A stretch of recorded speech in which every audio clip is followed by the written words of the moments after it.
Olá, muito bom dia, a paz do Senhor Jesus, a graça do Senhor Jesus, o amor do Senhor Jesus inunde o teu coração, amém? Abra comigo a sua Bíblia, por gentileza, no Evangelho de Jesus Cristo, segundo escreveu Lucas, lá no capítulo 10. Lucas 10, nós vamos ler do 17 ao 20, inicialmente, e depois nós vamos ler a partir do verso 25. Lucas 10, 17, diz assim a palavra de Deus: Então regressaram os 70, possuídos de alegria, dizendo: Senhor, os próprios demônios se nos submetem pelo teu nome. Mas ele lhes disse: Eu via Satanás caindo do céu como um relâmpago. Eis aí vos dei autoridade para pisar de serpentes e escorpiões e sobre todo o poder do inimigo. E nada absolutamente vos causará dano. Não obstante, alegrai-vos não porque os espíritos se vos submetem, e sim porque o vosso nome está arrolado nos céus. Agora vamos para o verso 25 e seguintes. E eis que certo homem, intérprete da lei, se levantou com o intuito de pôr Jesus à prova e disse-lhe: Mestre, que farei para herdar a vida eterna? Então Jesus lhe perguntou: Que está escrito na lei? E como interpretas? A isto ele respondeu: Amarás o Senhor teu Deus de todo o teu coração, de toda a tua alma, de todas as tuas forças e de todo o teu entendimento. Amarás o teu próximo como a ti mesmo. Então Jesus lhe disse: Respondeste corretamente, faze isto e viverás. Ele, porém, querendo justificar-se, perguntou a Jesus: Quem é o meu próximo? E Jesus prosseguiu dizendo: Certo homem descia de Jerusalém para Jericó e veio a cair em mãos de salteadores, os quais, depois de tudo lhe roubarem e lhe causarem muitos ferimentos, retiraram-se, deixando-o semi-morto. Casualmente descia um sacerdote por aquele mesmo caminho e, vendo-o, passou de largo.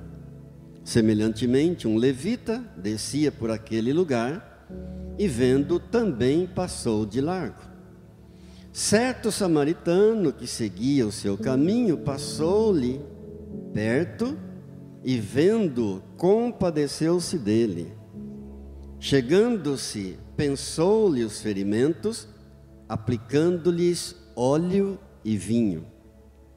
E colocando-o sobre o seu próprio animal, levou-o para uma hospedaria e tratou dele. No dia seguinte, tirou 2 denários e os entregou ao hospedeiro, dizendo: Cuida deste homem, e se alguma coisa gastares a mais, eu te indenizarei quando voltar. Qual desses 3 te parece ter sido o próximo do homem, que caiu nas mãos dos salteadores? Respondeu-lhe o intérprete da lei, o que usou de misericórdia com ele. Então lhe disse: Vai e procede tu de igual modo. Amém? Oremos.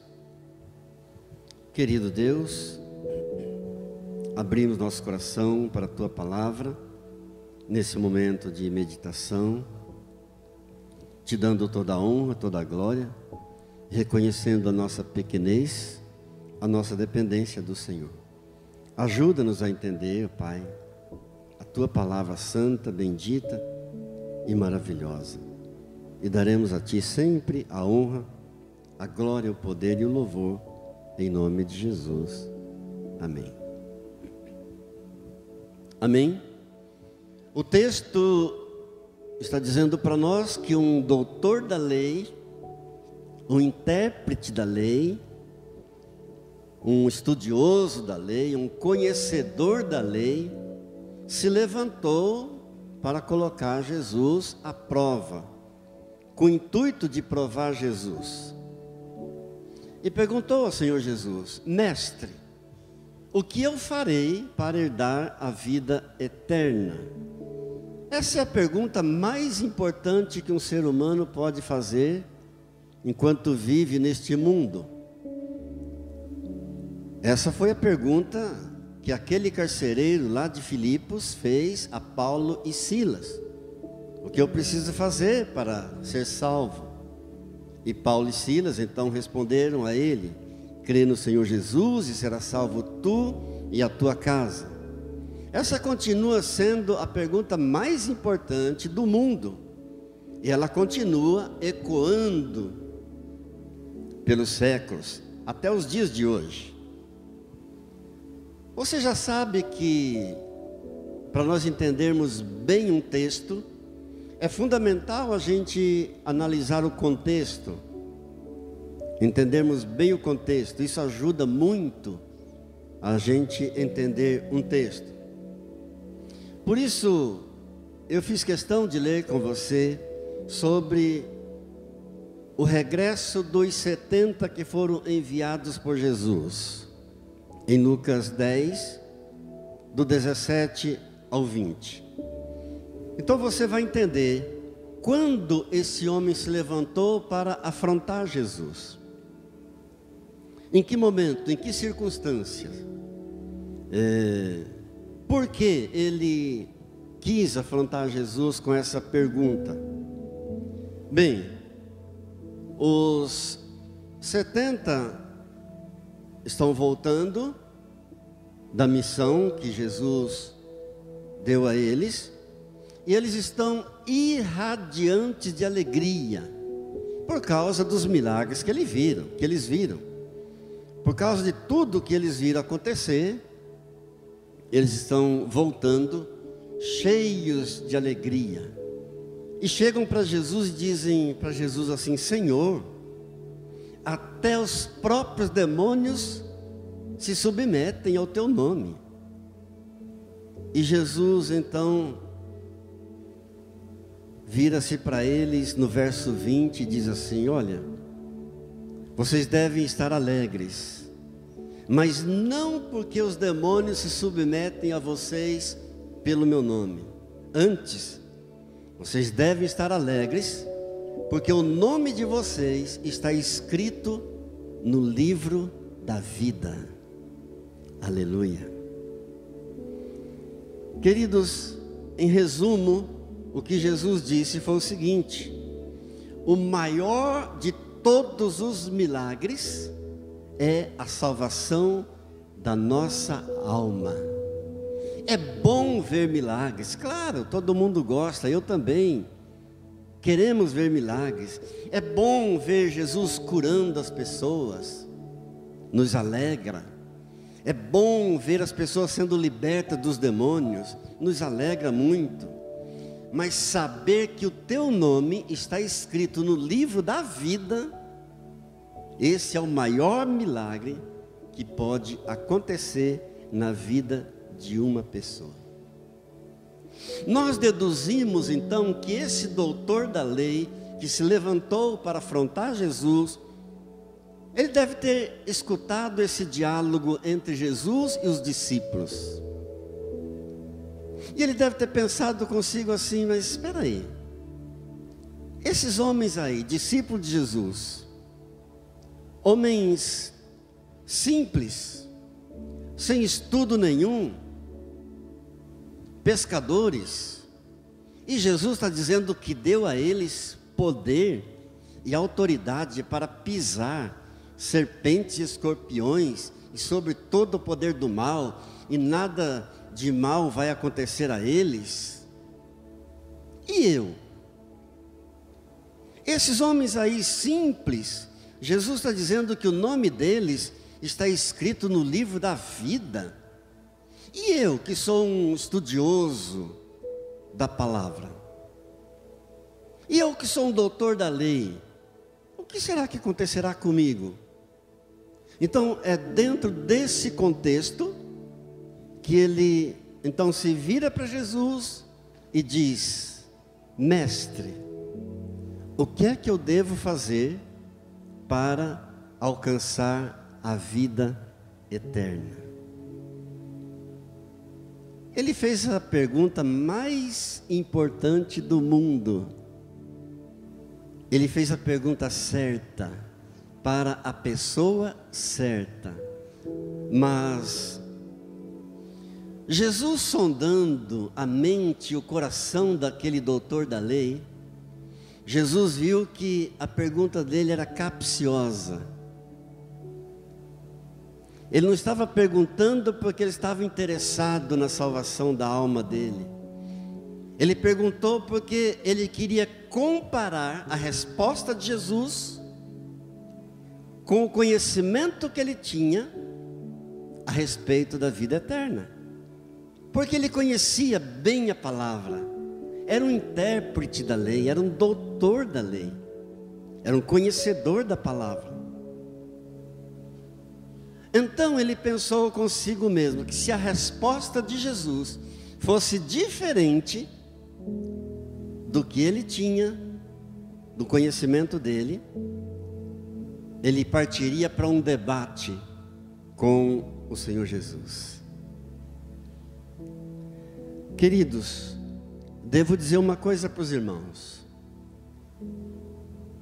Muitas pessoas chegam a nós e fazem perguntas a respeito de Deus, não porque elas estão interessadas em saber sobre Deus, mas são perguntas capciosas. Muitos chegam a nós e fazem perguntas a respeito de Deus, porque elas querem um debate. E a Bíblia nos ordena a fugirmos dos debates. Lá em Tito, na carta de Paulo a Tito, no capítulo 3, no verso 9, diz assim: evita discussões insensatas, genealogias, contendas e debates sobre a lei, porque não têm utilidades e são fúteis. Muitas pessoas chegam a nós com perguntas a respeito da vida eterna, a respeito de Deus, mas são perguntas capciosas. Eles querem nos colocar à prova. Essa é uma grande realidade. Esse doutor da lei queria provar Jesus, queria um debate com Jesus. Só que Jesus respondeu a pergunta dele com duas perguntas e colocou esse homem numa sinuca. Jesus respondeu a pergunta dele com outras duas perguntas e ele ficou num beco sem saída. Jesus perguntou para ele assim: o que é que está escrito na lei? Porque ele conhecia. E aí Jesus perguntou em segundo lugar: como é que você interpreta aquilo que está escrito na lei? Qual lição nós tiramos aqui? Que há uma grande diferença entre aquilo que está escrito e aquilo que se interpreta a respeito do que está escrito. Muitos conhecem o que está escrito, mas interpretam segundo aquilo que lhes é conveniente. Muitos sabem a palavra, citam a palavra, conhecem a palavra, mas interpreta de acordo como lhe agrada, de acordo como lhe convém. Exemplo, Salmo 23: o Senhor é o meu pastor e nada me faltará. Muitos conhecem, e gostam desse salmo e citam essa palavra. Isaías 43, 13. Agindo Deus, quem impedirá? Muitos conhecem e citam e gostam. Salmo 91. 1000 cairão ao meu lado, 10.000 à minha direita, mas eu não serei atingido.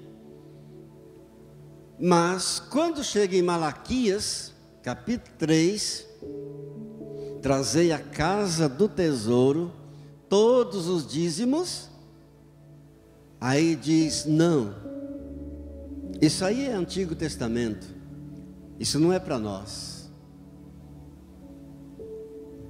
Essa é uma lei que Deus deu para os judeus, ou seja, interpretam de acordo com aquilo que lhes agrada.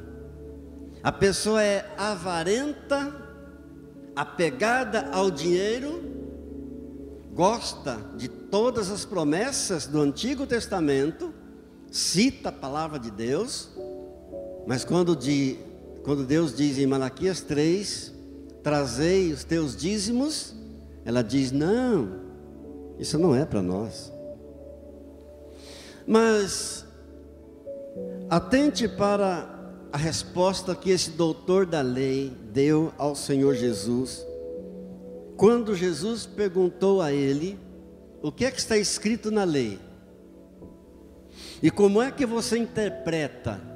Ele respondeu assim no verso 27. A isto ele respondeu, amarás o Senhor teu Deus de todo o teu coração, de toda a tua alma, de todas as tuas forças e de todo o teu entendimento, e amarás o teu próximo como a ti mesmo. Veja como ele sabia, ele conhecia a palavra, era um doutor da lei, era um intérprete da lei. Ele respondeu em cima, está escrito, amarás o Senhor teu Deus, de todas as tuas forças, de todo o teu entendimento, de todo o teu coração, e amarás também o teu próximo como a ti mesmo. E Jesus então respondendo no 28, disse para ele assim, ok, você respondeu corretamente, faça isso e viverás. E quando Jesus diz a ele, faz isso e viverás, esse viverás aqui é no sentido de vida eterna. Faça isso e viverás. Aí no verso 29, ele tenta mais um migué em Jesus. Ele diz assim para Jesus, mas Senhor, e quem é o meu próximo? Inocente, tipo assim, eu não sei quem é o meu próximo. Senhor, quem é o meu próximo? E Jesus então diz para ele no verso 30, olha, vou fazer o seguinte, eu vou contar uma história para você. Então Jesus começa contando uma história para ele, para que ele se identificasse com algum personagem da história. Foi isso que Jesus fez. E quando Deus te contar uma história, fique bem atento, você pode ser o personagem principal da história e não estar sabendo. Deus gosta de contar história para nós. Há muitas pessoas que vêm para o culto e elas ficam alheias ao culto. Elas ficam dispersas. Por quê? Porque uma história está sendo contada.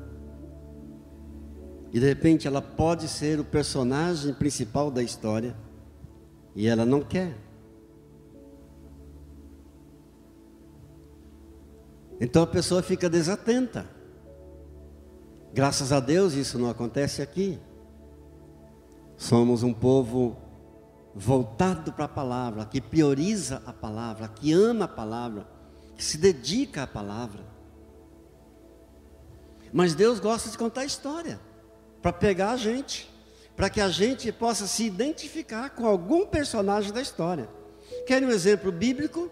2 Samuel, capítulo 12. Davi tinha pecado,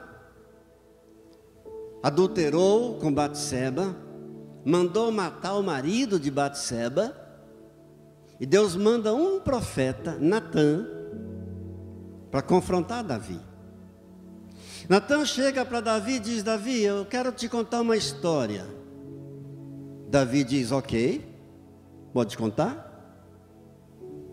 Davi, havia um homem que era muito rico, fazendeiro, tinha muitas cabeças de gado, de ovelhas.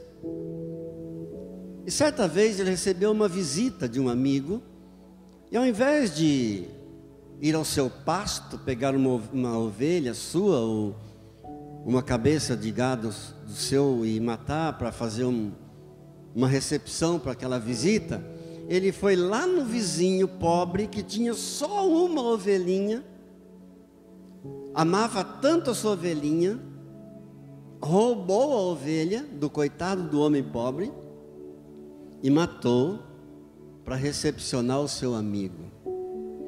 Davi, o que você acha que deve acontecer com esse homem? Davi ficou enfurecido, disse: esse homem tem que morrer, esse homem tem que restituir a sua ovelha 4 vezes mais. Natã olhou para Davi e disse: Davi, só tem um probleminha, esse homem é você. Davi se quebrantou e disse: pequei contra o Senhor. Ele estava sendo o personagem principal da história e não sabia. Querem outro exemplo bíblico? Certa vez, um fariseu convidou Jesus para um jantar. Isso está em Lucas, capítulo 7, verso 36. Jesus, vamos lá para minha casa, gostaria que o senhor fosse jantar comigo. E Jesus respondeu ao fariseu: tudo bem, eu vou jantar com você. Estando eles à mesa, chegou uma mulher da cidade que era pecadora, tinha ouvido falar que Jesus estaria na casa daquele fariseu naquela noite. Aquele fariseu chamava-se Simão. Essa mulher então foi lá, chegou por trás de Jesus com um vaso de alabastro, um vaso com unguento, um óleo precioso, se prostrou aos pés de Jesus, porque era muito pecadora, chorando, molhou os pés de Jesus com suas lágrimas, enxugava os pés de Jesus com seus cabelos, ungia os pés de Jesus com aquele óleo, com aquele unguento. E aquele fariseu chamado Simão, observando toda aquela cena, pensou consigo mesmo: se esse Jesus fosse um profeta, ele saberia que tipo de mulher é essa que está fazendo isso com ele, e ele jamais aceitaria um negócio desse.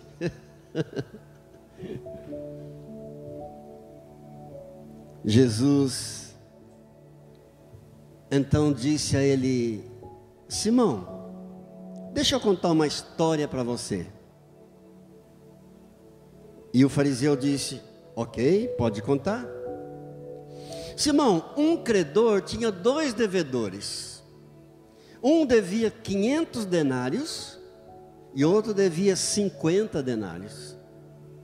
Mas, não tendo eles condições de pagar, o credor perdoou os 2. Tanto o que devia 500, quanto o que devia 50. Qual dos 2 você acha que vai amar mais o credor? E o fariseu Simão, respondendo para Jesus, disse: Senhor, é fácil. É claro que aquele que devia mais, vai amar mais aquele que devia 500. Jesus disse: muito bem, Está vendo essa mulher? Eu entrei em tua casa, você não me deu água para os pés. Era costume de uma pessoa educada, uma pessoa de bom senso, quando recebia uma visita, recebia um amigo, oferecer uma água para lavar os pés. Simão, entrei na tua casa, você não me ofereceu água para os pés, mas essa mulher, o tempo todo, lavou os meus pés com suas lágrimas e enxugou com seus cabelos. Simão, entrei na tua casa e você não me deu óleo para ungir minha cabeça. Era um outro costume, um hábito de abençoar alguém com o óleo na cabeça. Mas essa mulher, o tempo todo, ungiu os meus pés com óleo. Simão, entrei na tua casa e você não me deu o ósculo, o beijo na face, o beijo de respeito, de amizade, de consideração. Mas essa mulher não parou de beijar os meus pés. Por isso, Simão, é que são perdoados os muitos pecados desta mulher. E Jesus então virou-se para aquela mulher e disse: mulher, a tua fé te salvou, vai em paz. Amados, ainda bem que o mesmo Jesus que sonda os corações dos crentes mais fiéis, sonda também o coração dos fariseus, dos hipócritas. Amém. O mesmo Jesus que sonda a mente do crente mais fiel, também sonda o coração e a mente dos fariseus, dos hipócritas. Então Jesus começa a contar para aquele doutor da lei que tinha se levantado com o intuito de colocar Jesus à prova, perguntando para Jesus o que ele deveria fazer para herdar a vida eterna. Jesus começa a contar uma história para ele no verso 30. Jesus disse para ele assim: olha, certo homem descia de Jerusalém para Jericó. Descia por quê? Existe uma diferença de altitude grande entre Jerusalém e Jericó, de mais de 1000 metros. Jerusalém fica no alto, Jericó fica lá embaixo.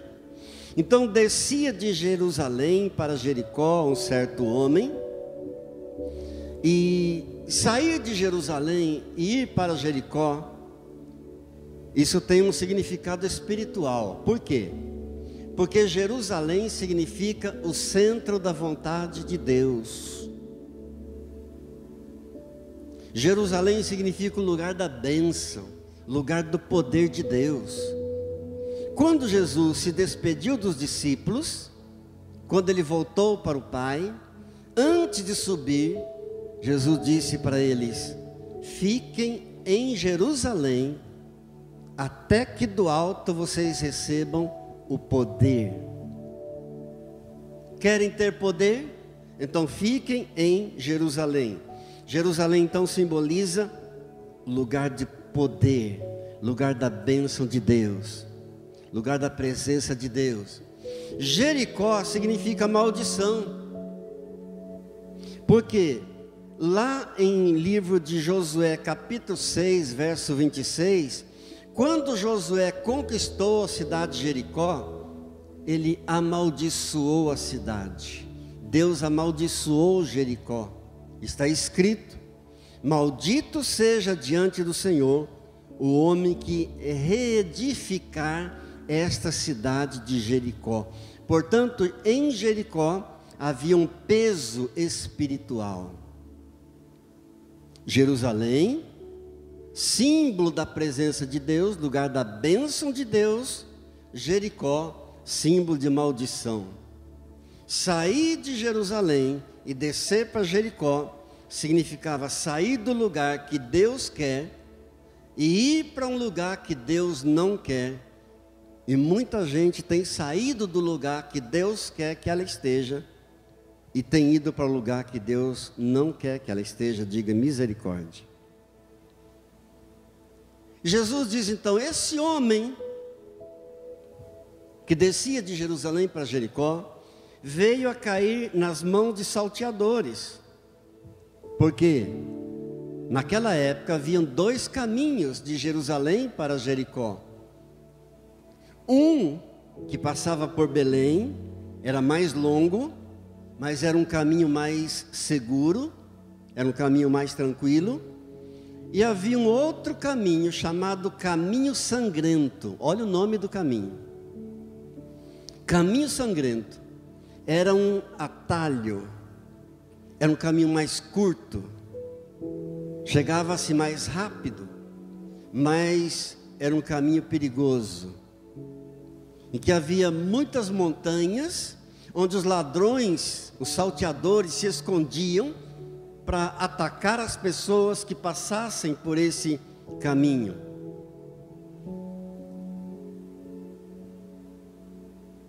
E porque aquele homem havia pego esse caminho, caminho sangrento, perigoso, caiu nas mãos de salteadores.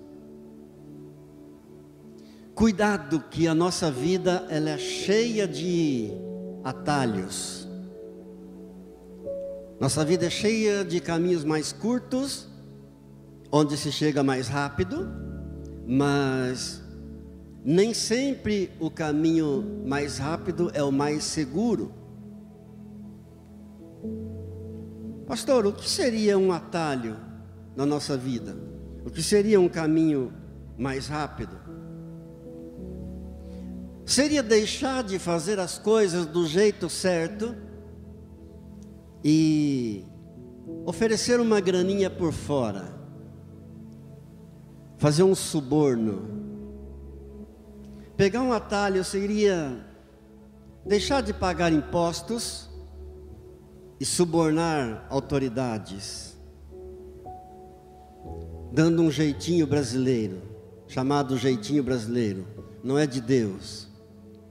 Seria o jovem dizer: eu posso praticar sexo antes do casamento, para que esperar o casamento para ter uma vida sexual? Atalho. Esse não é o caminho de Deus. O caminho de Deus costuma ser mais longo, mais demorado, mas é o mais seguro. É aquele em que você vai em paz e você vai chegar debaixo da bênção. Você vai chegar com segurança. Diga graças a Deus. Siga o caminho que Deus tem para você. Amém? Vamos fazer uma dinâmica? Eu vou dizer o meu nome, você diga o seu nome bem alto, por favor. 1, 2, 3. Ao seu, siga o caminho que Deus tem para você. Amém? Porque essa vida não é uma maratona em que vence aquele que corre mais e chega primeiro. Na vida, vence aquele que chega mais preparado. Às vezes o caminho parece mais longo, mais demoradinho, mas você vai chegar debaixo da bênção, preparado, em paz no coração. Graças a Deus. Amados, o homem foi atacado por ladrões, salteadores, porque pegou um atalho. E por que é que ladrões atacaram esse homem? Evidentemente, porque ele tinha algumas coisas de valores.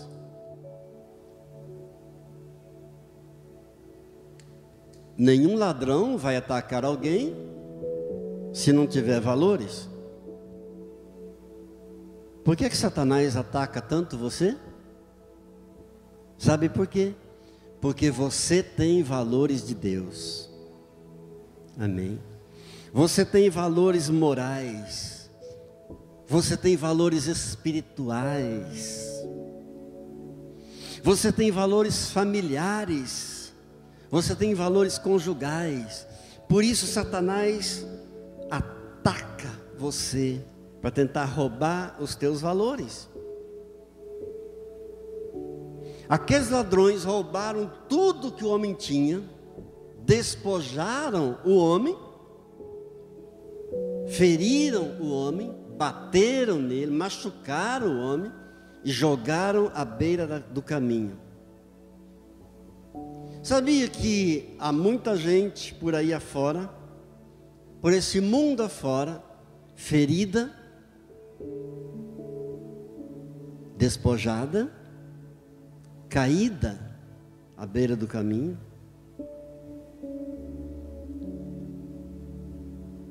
Há muitas pessoas que foram usadas enquanto tinham algum valor, depois foi descartada e jogada fora. Há muita gente decepcionada com gente, abandonou sonhos, abandonou projetos, família, casamento, ministério.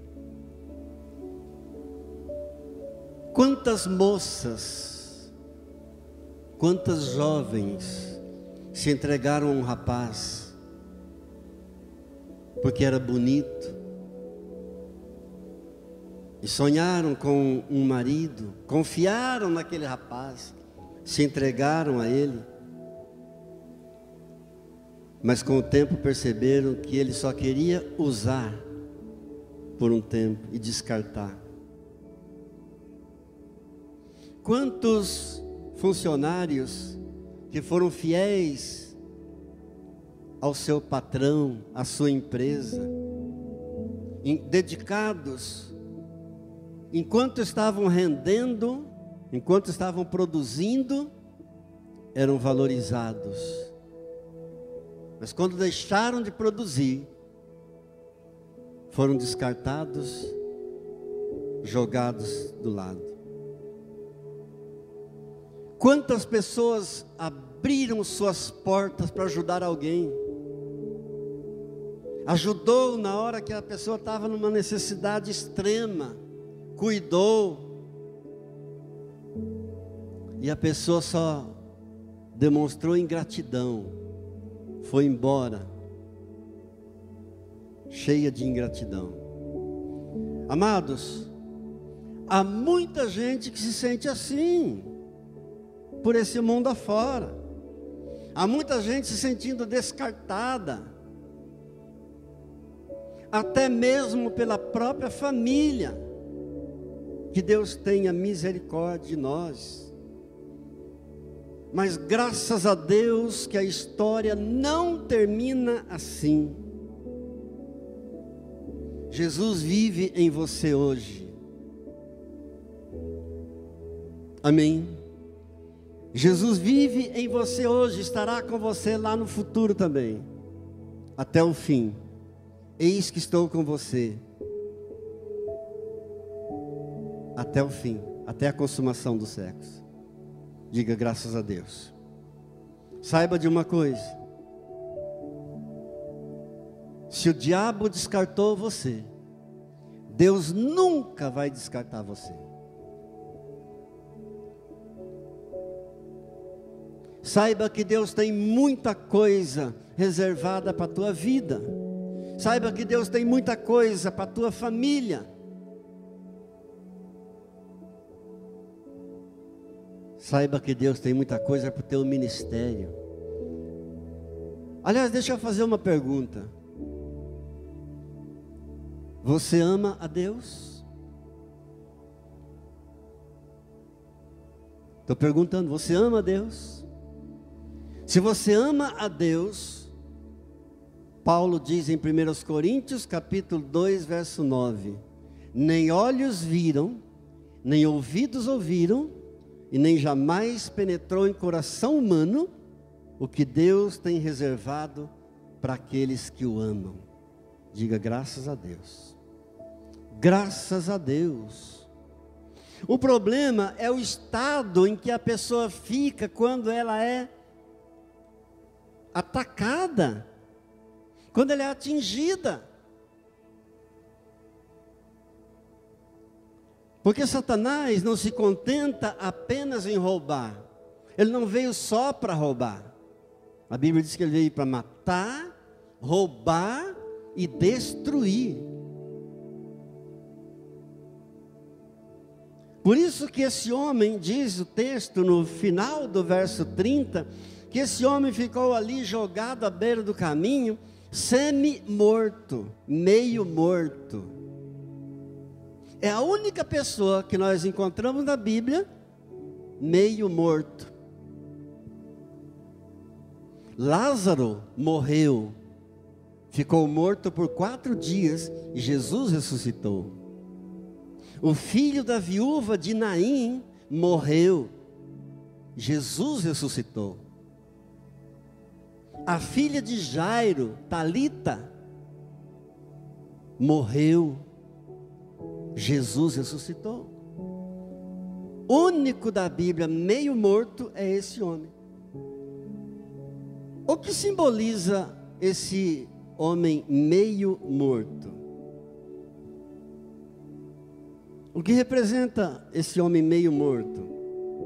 Aquela pessoa que parece que está viva, mas por dentro está morta.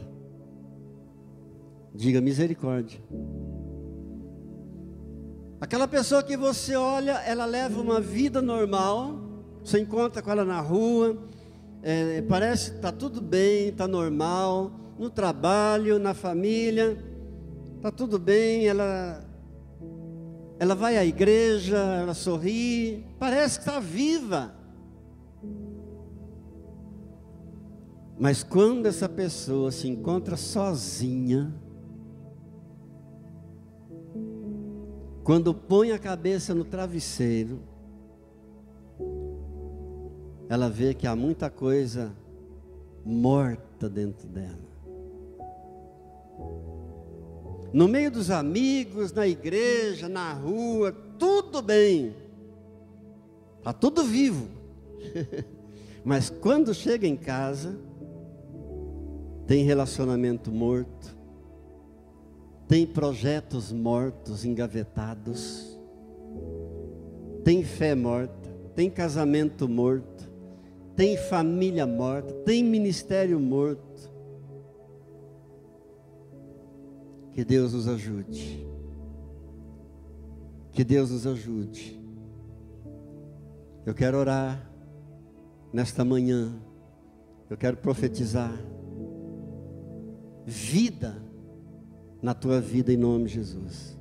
Se alguma coisa meio morto em você, a partir de hoje tem ressurreição para você. Diga graças a Deus. Recebe a profecia em nome de Jesus.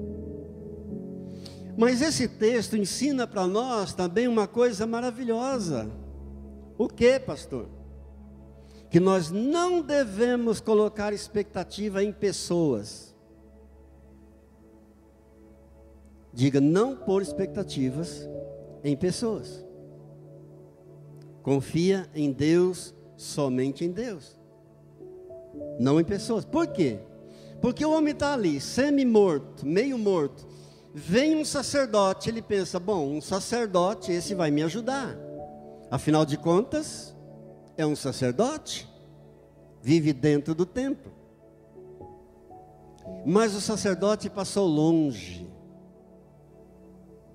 olhou e desviou. Vem um levita, esse homem pensa, bom, agora é um adorador, e um adorador é alguém do templo, é alguém de dentro da casa de Deus, e esse vai me ajudar. Mas o levita passou, olhou e passou longe. Mas lá vem um samaritano que vai mudar toda a história desse homem. Sabe o que representa esse sacerdote que passou longe? E esse levita? Representa os religiosos. religiosos, aqueles que são uma coisa enquanto estão dentro da igreja, mas fora da igreja, outra coisa muito diferente. Porque uma pessoa espiritual, ela é espiritual dentro da igreja e ela é espiritual em qualquer lugar que ela estiver. Ela não é espiritual só quando está dentro da igreja. A minha fé não é uma fé de só durante o culto. O meu cristianismo não é um cristianismo de apenas dentro da igreja, apenas na hora do culto. Meu cristianismo tem que ser um cristianismo em qualquer lugar onde eu estiver. A minha fé tem que ser a minha fé em qualquer lugar onde eu estiver. Diga: Senhor, me ajude. Mas eu tenho uma palavra para você. Se Satanás usa pessoas para te ferir, Deus usa pessoas para te curar.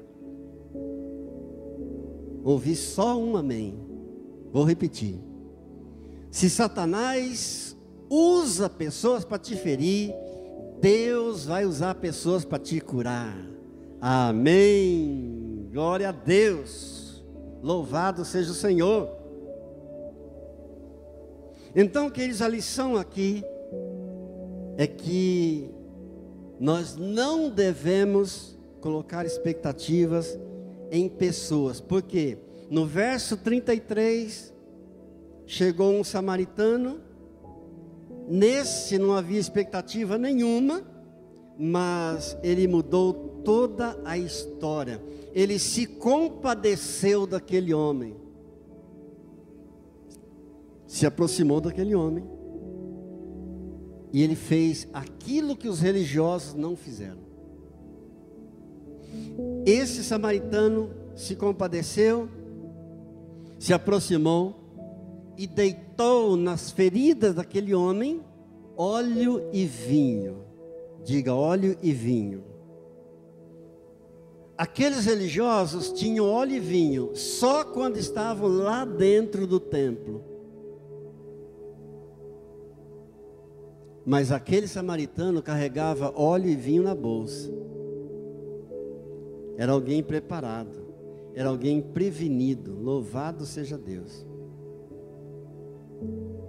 Qual a lição que nós aprendemos aqui, queridos? Aquilo que você recebe de Deus aqui, não é para ficar aqui, é para ser usado lá fora.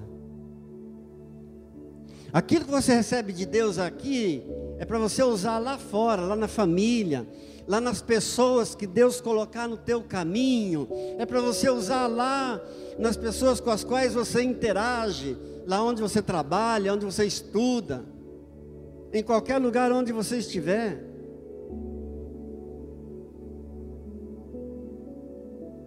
O nosso grande desafio é ser igreja fora das quatro paredes. Nosso grande desafio é ser igreja sem placa, sem denominação. É ser uma igreja fora do templo. Esse é o maior desafio. Não adianta ter óleo e vinho aqui dentro do templo. Há muitos caídos lá fora. Há muitos perdidos lá fora. Há muitos feridos lá fora. Não adianta eu glorificar a Deus aqui dentro e amaldiçoar lá fora. Não adianta sentir a presença de Deus aqui e fugir de Deus lá fora. O samaritano aplicou óleo e vinho. Óleo e vinho, eles têm propriedades medicinais. O óleo, ele é um anestésico. Ele ajuda na cicatrização. O vinho, por causa da sua fermentação, Ele ajuda a coagular o sangue. O vinho ajuda a impedir que bactérias se alojem na ferida.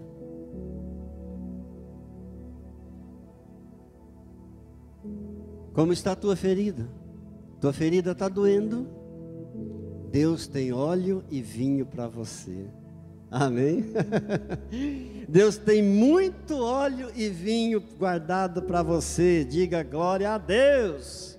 Seja qual for a tua dor, seja qual for a tua ferida, se na alma, se é física, se é emocional, se é espiritual, se a tua ferida é no corpo, se a tua ferida é na mente, se foi uma palavra que você ouviu, que causa dor ao teu coração, se foi um olhar que você recebeu e feriu você, não importa qual seja a tua dor, não importa qual seja a tua ferida, Deus tem óleo e vinho para você. Diga, receba o Senhor. Amém. Glória a Deus. Ore ao Senhor, clame ao Senhor. É batizado no Espírito Santo, seja renovado. Ore em línguas. Ore com a mente, mas ore também com o Espírito. Não é batizado no Espírito Santo, peça a Deus o batismo no Espírito Santo. Peça a Deus que dá. Se nós que somos maus, sabemos dar boas coisas aos nossos filhos, quanto mais o Pai do céu não nos dará o Espírito Santo aos que pedirem. Peça o teu batismo no Espírito Santo, para você orar no Espírito, e orar também com a mente, orar em línguas e orar também em português. Glória a Deus. Glória a Deus. Bem, eu preciso encerrar. Vamos para os últimos versículos de Lucas 10, estamos em Lucas 10, verso 34 ao 37, os últimos que nós lemos, diz assim: chegando-se, aquele samaritano, chegando perto daquele homem ferido, caído, jogado à beira do caminho, chegando-se, pensou-lhe os ferimentos, aplicando-lhes óleo e vinho, e colocando sobre o seu próprio animal, levou para uma hospedaria e tratou dele. No dia seguinte, tirou 2 denários e os entregou ao hospedeiro, dizendo: cuida deste homem, e se alguma coisa gastares a mais, eu te indenizarei quando voltar. Qual destes 3 te parece ter sido próximo do homem que caiu nas mãos dos salteadores? Respondeu o intérprete da lei, o que usou de misericórdia para com ele. Então lhe disse: vai e procede tu de igual modo. Aquele samaritano, depois de cuidar das feridas do homem, tratou do homem, colocou o homem no seu animal e levou o homem até uma hospedaria. Ele agora poderia ir embora, já fez o que tinha que ser feito, mas ele não se contenta, ele ainda quer fazer mais por aquele homem. Saiba que o Deus que começou em você uma boa obra, há de completar até aquele dia. Amém. Deus tem mais, muito mais para você. Aquele samaritano queria fazer mais para aquele homem. Cuidou dele, tratou dele, colocou no animal, levou para uma hospedaria.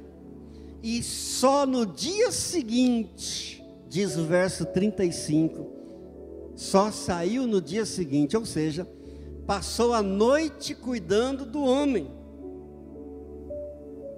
Se precisar de mais óleo, eu tenho aqui.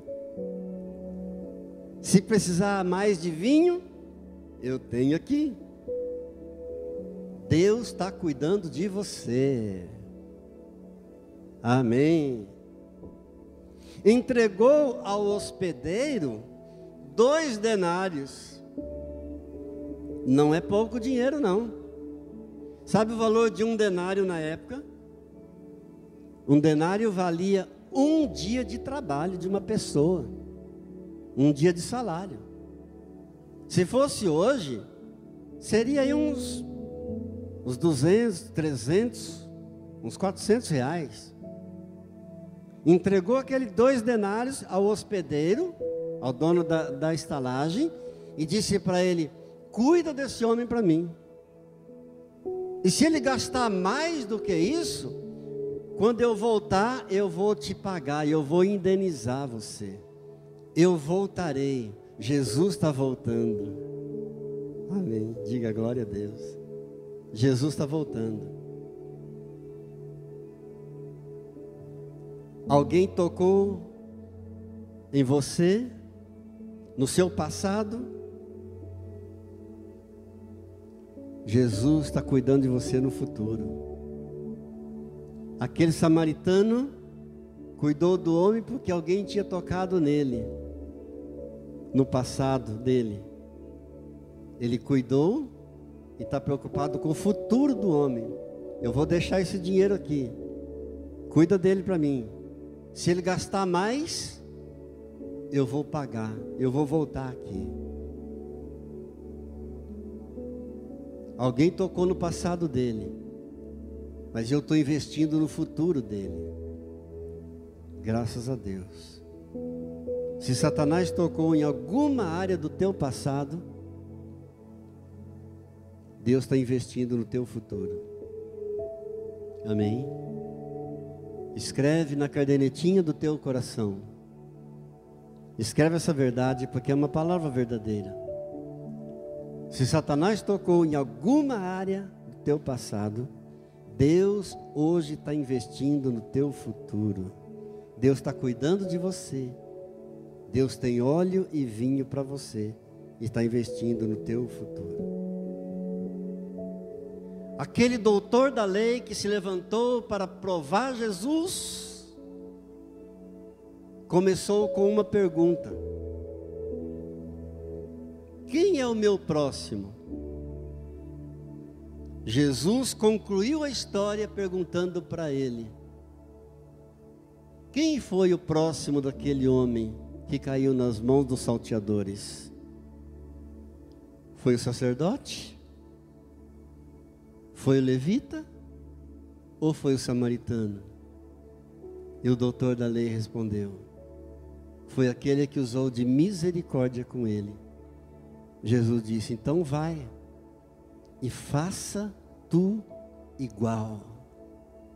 Faça o mesmo e terás a vida eterna. Glória a Deus. Curve sua cabeça, por favor. Diante do Senhor nosso Deus. E fale com Ele. Eu sei que Deus falou o teu coração nesta manhã. Eu sei que foi uma reflexão muito simples e também muito breve da palavra de Deus, que é tão grandiosa. Senhor, nos humilhamos, curvando nossas cabeças diante do Senhor. Senhor, nosso coração não é soberbo. Nosso coração não está à procura de grandes coisas, Senhor. Nosso coração não está à procura de coisas maravilhosas demais, Senhor. Não queremos apenas emoção na Tua presença. Precisamos de muito mais. Precisamos do Teu óleo. Precisamos do Teu vinho, Senhor. Senhor, nesse momento nós silenciamos a nossa alma diante do Senhor. Como uma criança desmamada, nos aquietamos diante do Senhor. nos aquietamos nos teus braços. Braços amorosos, sustentadores. E a nossa alma é como essa criança desmamada em teus braços nesta hora, Pai.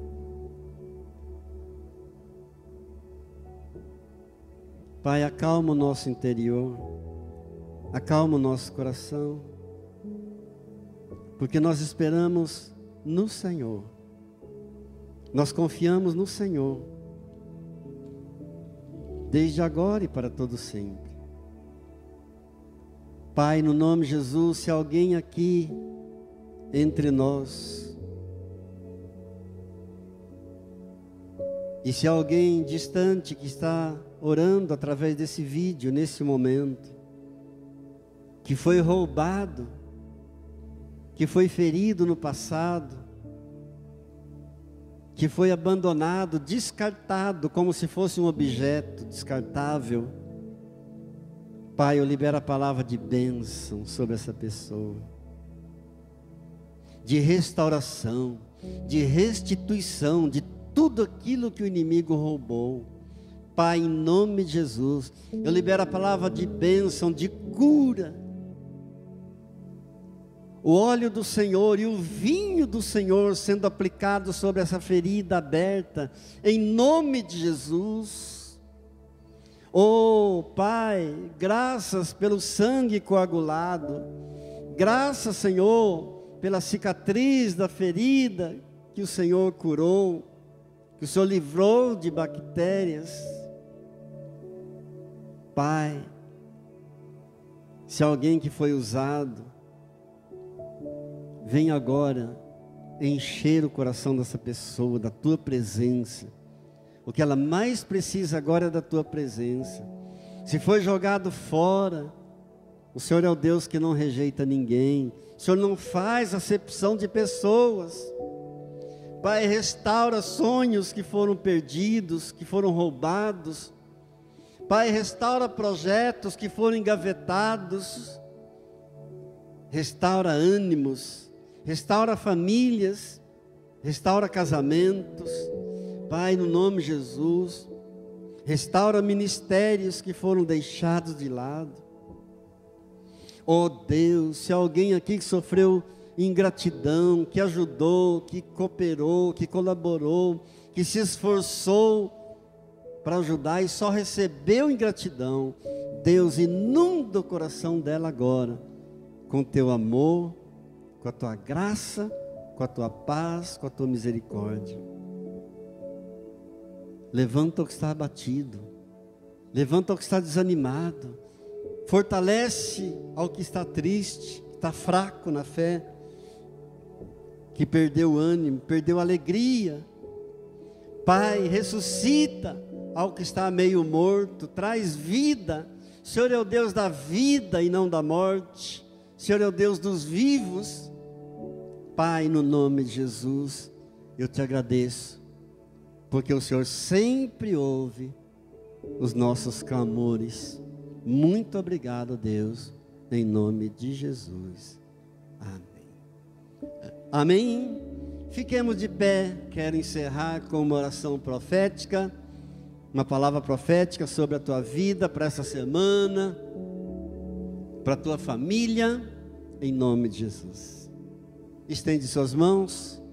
Pai, abençoa cada mão estendida para o Senhor nesta hora. Derrama mais e mais do óleo da Tua unção, do vinho novo, da alegria do Espírito Santo, da Tua cura, da Tua paz. Eu abençoo cada lar aqui representado, cada família aqui representada, cada dizimista, cada ofertante fiel que o Senhor levantou para sustentar esta casa. Eu abençoo com paz, com abundância, com saúde, com alegria do Espírito Santo, consagrando a Ti esta semana, consagrando a Ti as nossas vidas, nosso lar, nossa família, nosso trabalho, em Tuas mãos, em nome de Jesus. Amém. O Senhor te abençoe e te guarde. O Senhor faça resplandecer o rosto sobre ti e tenha misericórdia de ti. O Senhor sobre ti levante o rosto e te dê Shalom, paz.